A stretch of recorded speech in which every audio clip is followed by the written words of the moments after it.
Et bonsoir tous les téléspectateurs qui toujours attendent nous pour le moment spirituel.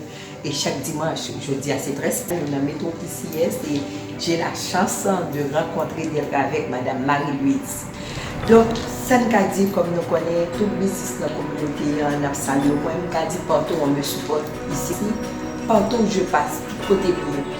Et ça nous a rappelé aujourd'hui, pas oublier que mon voyage de Bénin. Pas oublier que c'était sur les pas de nos ancêtres. Encore aujourd'hui, je dois dire pour la spiritualité du peuple, il sorti dans l'identité. Il sorti dans le monde lié. Ou qu'à toute religion, mais soit spirituelle. Et pour être spirituel, il faut se connaître. Je dis une phrase parlant de culture de Jean-Paul II. Nous connaissons pas François, on parle beaucoup aussi de culture, mais ça, moi, de Jean-Paul II, textuellement, je vais vous en dire. Vous êtes fortement attaché aux traditions que vous ont léguées vos ancêtres. Il est légitime d'être reconnaissant envers des aînés qui nous ont transmis le sens du sacré. La croyance en Dieu unique et bon, le goût de la célébration, l'estime pour la vie morale et l'harmonie dans la société. C'est de notre saint pape Jean-Paul II.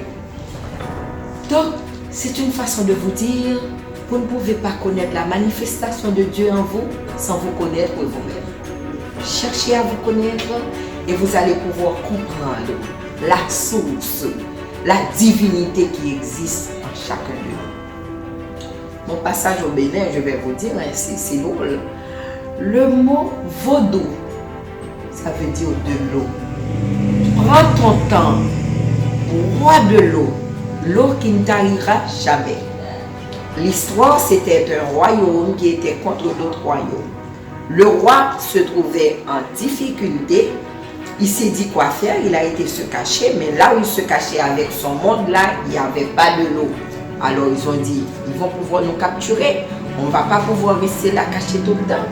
C'est ainsi qu'il a eu le message d'aller frapper à un rocher et l'eau a jailli.